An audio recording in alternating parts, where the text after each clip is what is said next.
ഈ CPM കഴിഞ്ഞ ഇലക്ഷനിൽ പരാജയപ്പെട്ടു. CPM പരാജയപ്പെട്ടതുമായി ബന്ധപ്പെട്ട് ഒരുപാട് ചർച്ചകൾ നടക്കുന്നുണ്ട്. അവരുടെ സീറ്റിൻ്റെ എണ്ണം കുറഞ്ഞതും ഒക്കെ അടക്കമുള്ള ഒരുപാട് ചർച്ചകൾ നടക്കുമ്പോൾ എനിക്ക് യഥാർത്ഥത്തിൽ CPMൻ്റെ ഭാവിയെ സംബന്ധിച്ച്, അവർക്കിനി അധികാരത്തിൽ വരാനുള്ള സാധ്യതയെ സംബന്ധിച്ച് എനിക്ക് സംശയമൊന്നുമില്ല. കാരണം അവരുടെ വോട്ട് ബാങ്ക്, വോട്ടർമാർ, കേരളത്തിൻ്റെ ഒരു പൊതുമനസ്സ് ഒക്കെ അവിടെ തന്നെയുണ്ട്.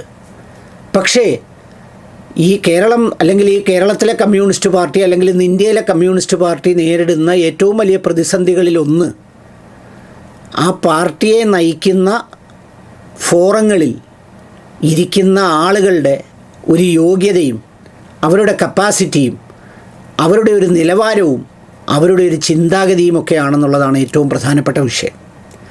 ഞാനിത് പറയാൻ കാരണം പിണറായി വിജയൻ സഖാവിനെ ഒന്നും പറയാനല്ല. അദ്ദേഹത്തെപ്പോലെ കരുത്തുള്ള, ഒരുപാട് കാലം ഒരുപാട് ത്യാഗങ്ങൾ അനുഭവിച്ച ജീവിതത്തിൻ്റെ ഉടമയായ അദ്ദേഹത്തിനെ ഒന്നും എന്നെപ്പോലെ ഒരാൾ താരതമ്യം ചെയ്യുന്നതോ പോസ്റ്റ്മോർട്ടം ചെയ്യുന്നതോ ശരിയല്ല എന്ന് വിശ്വസിക്കുന്ന ഒരാളാണ് ഞാൻ. പക്ഷേ പറയാതിരിക്കാൻ വയ്യ. വിജയരാഘവൻ എന്നൊക്കെ പറയുന്ന ചില ആളുകളുണ്ടല്ലോ, അവരുടെ ഒരു നിലവാരം, അവർ PB മെമ്പറാണെന്നിരിക്കെ ആ പാർട്ടിയുടെ ഒരു പൊതുനിലവാരത്തെ സൂചിപ്പിക്കുന്ന ദയനീയമായൊരു ചിത്രമാണ് പൊതുസമൂഹത്തിന് നൽകുന്നത്. ഇപ്പം വിചാരിക്കും ഞാനിത് പറയാൻ കാരണം വേറൊന്നും കൊണ്ടല്ല. ഞാനിത് പറയാൻ കാരണം ഇപ്പോൾ SDPIയുമായി ബന്ധപ്പെട്ട ആരുടെയോ ഒരു വിവാഹ ചടങ്ങിൽ പങ്കെടുത്ത് പാടിയതുമായി ബന്ധപ്പെട്ട് മലപ്പുറം ജില്ലയിൽ ഒരുപാട് വിവാദങ്ങൾ ഉണ്ടാവുകയും ഒക്കെ ചെയ്യുന്നു. കൂടാതെ മലപ്പുറം ജില്ലയിലെ ആ വിവാദങ്ങൾക്ക് മറുപടി പറഞ്ഞുകൊണ്ട് അവിടുത്തെ പാർട്ടി നേതൃത്വം വിജയരാഘവൻ സഖാവിൻ്റെ ഒരു കഴിവും വലിപ്പവും ഒക്കെ പറയുന്നത് കേട്ടപ്പോഴാണ് എനിക്ക് യഥാർത്ഥത്തിൽ വലിയ സഹതാപം തോന്നിയത്. എല്ലാവരും ആക്രമിക്കുന്നത് MV ഗോവിന്ദൻ മാഷിനെയും പിണറായി വിജയനെയും ഒക്കെയാണ്.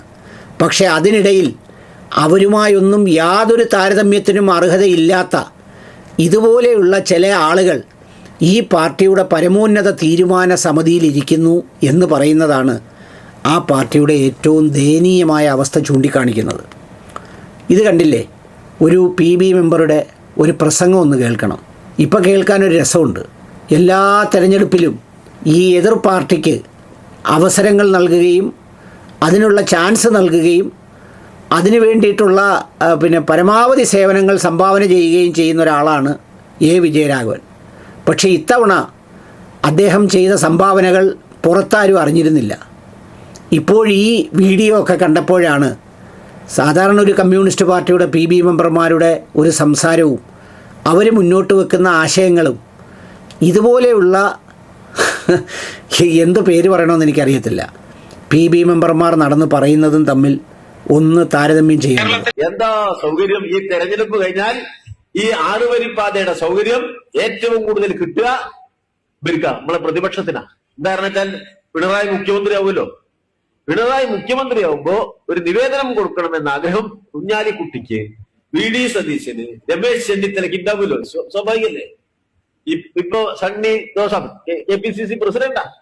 അപ്പൊ നിവേദനം നാളെ രാവിലെ 10 മണിക്ക് കൊടുക്കണമെങ്കിൽ സണ്ണി ജോസഫ് ഇന്ന് വൈകുന്നേരം വീട്ടിൽ നിന്ന് ഇറങ്ങി തീവണ്ടി കയറി റിസർവ് ചെയ്ത് അതിൽ കടന്ന് രാവിലെ അവിടെ എത്തി ഒരു 11 മണിക്ക് നമ്മുടെ പിണറായിയെ കണ്ട് നിവേദനം കൊടുത്ത് പിന്നെയും തിരിച്ചുപോയി. അന്ന് രാത്രി വീണ്ടും വണ്ടി ബുക്ക് ചെയ്ത് വണ്ടി കയറി കടന്നുറങ്ങി. രാവിലെ തന്നെ 2 രാത്രി എവിടെ ഉറങ്ങണം? തീവണ്ടിയിൽ ഉറങ്ങണം. ഇപ്പൊ എന്താ ഗുണനിലയങ്ങള്? പിണറായിന്റെ ഈ റോഡ് ഏതാണ്ട് പൂർത്തീകരിക്കുന്നത് 80% പൂർത്തീകരിച്ചു. പ്രതിപക്ഷത്തിരിക്കുന്ന കോൺഗ്രസിന്റെ നേതാവ് സണ്ണി ജോസഫിന് സഖാവ് പിണറായിക്ക് ഒരു നിവേദനം കൊടുക്കാൻ രാവിലെ 6 മണിക്ക് വീട്ടിൽ നിന്നിറങ്ങി ഒരു കാറ് കയറി 1 മണിക്കൂർ യാത്ര ചെയ്താൽ 1.25 മണിക്കൂർ യാത്ര ചെയ്താൽ മലപ്പുറത്ത് എത്തും. അപ്പോൾ കുഞ്ഞാലിക്കുട്ടി ഒരു പെട്ടി തൂക്കി റോട്ടിൽ കാത്തിരിക്കണു കയറാം. കുഞ്ഞാലിക്കുട്ടിയെ കയറ്റി 45 മിനിറ്റ് ഓടിച്ചാൽ പറവൂരെത്തി. അപ്പൊ പറവൂരിന് 2 ബാഗ് നിവേദനമായിട്ട് നമ്മുടെ സതീശൻ നിൽക്കുന്നുണ്ടാവും. ഉള്ളി കയറ്റി അവിടുന്ന് 1 മണിക്കൂർ പോയാൽ രമേശ് ചെന്നിത്തലേനെ ഹരിപ്പാട്ടിന്ന് കയറ്റി കുടിവെള്ളമായിട്ടാണ് അദ്ദേഹം നിൽക്കുന്നത്. അത് കഴിഞ്ഞാൽ 9:45 10 മണിക്ക് തിരുവനന്തപുരത്ത് എത്തി സെക്രട്ടേറിയറ്റിന്റെ മുന്നിലേക്ക് നോക്കിയാൽ കറുത്ത കാറിൽ വരുന്ന പിണറായി വിജയനെ കണ്ട് 11 മണിക്ക് നിവേദനം കൊടുത്ത് അത് കഴിഞ്ഞ് പുറത്തിറങ്ങി ആസാദ് ഹോട്ടലിൽ ഒരു ചായയും കുടിച്ച് ഉച്ചയ്ക്ക് ഒരു ഉച്ചഭക്ഷണവും കഴിച്ച് അവിടുന്ന് കാറ് കയറിയാൽ തിരിച്ച് വൈകുന്നേരം 6 മണിക്ക് കണ്ണൂർ വീട്ടിലെത്തി 7 മണിക്ക് TV കണ്ട് കുട്ടികളെ കുളിപ്പിച്ച് കഞ്ഞി കുടിച്ച് വൈകുന്നേരം ഉറങ്ങാ, 2 ദിവസം തീവണ്ടിയിൽ ഉറങ്ങണ്ട സണ്ണി ജോർജ് വീട്ടിൽ തന്നെ ഉറങ്ങാനുള്ള സൗകര്യം ഉണ്ടാക്കി കൊടുത്തിരിക്കുകയാണ് സഖാവ് പിണറായി വിജയൻ. ഇതാണ് വികസനം എന്ന് പറഞ്ഞാൽ. ഇവർ ആകെ ബേജാറിട്ടിരിക്കുക. ഇത് എങ്ങനെയെങ്കിലും പൊളിക്കണം. റോഡ് ഇവിടെ വേണ്ട, ഇത് പൊളിക്കണം. ആശുപത്രി ഇവിടെ വേണ്ട, അതും പൊളിക്കണം.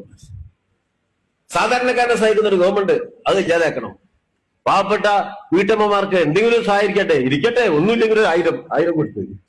എത്രത്തോളം ആ ഇടതുപക്ഷ ജനാധിപത്യ മുന്നണി ഗവൺമെന്റിനെതിരായിട്ട് കളവ് പറയാമോ എന്നുള്ള ഒരു പരിപാടി കോൺഗ്രസ് അങ്ങനെയാണല്ലോ. ഇപ്പൊ കളവാണല്ലോ, രാവിലെ തുടങ്ങും. ആയുർവേദശാലയിൽ ഒരു മരുന്നുണ്ട്, അതിന്റെ പേരെന്താ? ക്ഷീരബല 101 എന്നാ പറയാ. ക്ഷീരബല 101 ആവർത്തിച്ച ക്ഷീരബല. ക്ഷീരബല പറഞ്ഞാൽ ഈ കുറുന്തോട്ടിയും പാലും കൂടിയും 101 തവണ ആറ്റി കുറുക്കി റെഡിയാക്കി മരുന്ന് വരും. അത് തലയിൽ ഇങ്ങനെ ഒഴിച്ചാൽ ആൾക്ക് ഉറക്കം വരും. ഏത് ഉറങ്ങാത്ത ആളും ഈ ക്ഷീരബല തലയിൽ തെച്ചാൽ ഉറങ്ങും. അങ്ങനെ ക്ഷീരബല ഉണ്ടാക്കാൻ വേണ്ടി കുറുന്തോട്ടി കഷായത്തിന്റെ ഒക്കെ വെച്ച് ക്ഷീരബല ഉത്പാദിപ്പിക്കുക. അങ്ങനെ 101 ആവർത്തിച്ച ക്ഷീരബല എന്ന് പറയും പോലെ നമ്മളെ സതീശനും ചാമക്കാരും കൂടി രാവിലെ 101 നുണ പറയും. ആ ഭാര്യ ബ്രേക്ക്ഫാസ്റ്റും വിട്ടുകൊണ്ടവിടെ ഒരു 15 നുണ പറയും, അപ്പൊ ഒരു ഇഡ്ഡലി. 30 നുണ പറയും, അപ്പൊ സാമ്പാർ. അതെ. അപ്പൊ ഇഡ്ഡലിക്ക് നുണ, സാമ്പാറിന് നുണ, പപ്പടത്തിന് നുണ, ഉച്ചഭക്ഷണത്തിന് നുണ. വൈകുന്നേരം ആകുമ്പോ കിടക്കാൻ നേരത്തെ ഭാര്യ ചോദിക്കുന്നു 101 തികഞ്ഞോ എന്ന് ചോദിക്കും. 101 നുണ പറഞ്ഞാലേ ഇവർക്ക് ഭക്ഷണം കിട്ടും. ഭക്ഷണം കഴിഞ്ഞ് വീട്ടിൽ പോയി പുറത്തുനിന്നായിരുന്നു. ഭക്ഷണം കഴിക്കണമെങ്കിൽ നുണ പറയാം. അത് 101 പറഞ്ഞാലേ ഭക്ഷണം കഴിക്കും. അങ്ങനെ 101 നുണ പറഞ്ഞ് നുണേശ്വരന്മാരായി മാറിയ 140 സ്ഥാനാർത്ഥികളെയും വെച്ച് UDF വരിക. എന്നിട്ട് സതീശൻ പറയാ, തോറ്റാൽ ഞാൻ വനവാസത്തിന് പോകും. അപ്പൊ ഈ തെരഞ്ഞെടുപ്പ് കഴിഞ്ഞാൽ ഉറപ്പുള്ള ഒറ്റ കാര്യമുള്ളൂ, ഈ തെരഞ്ഞെടുപ്പിൽ പിണറായി മുഖ്യമന്ത്രിയാവും, ഇദ്ദേഹം വനവാസത്തിന് പോകും.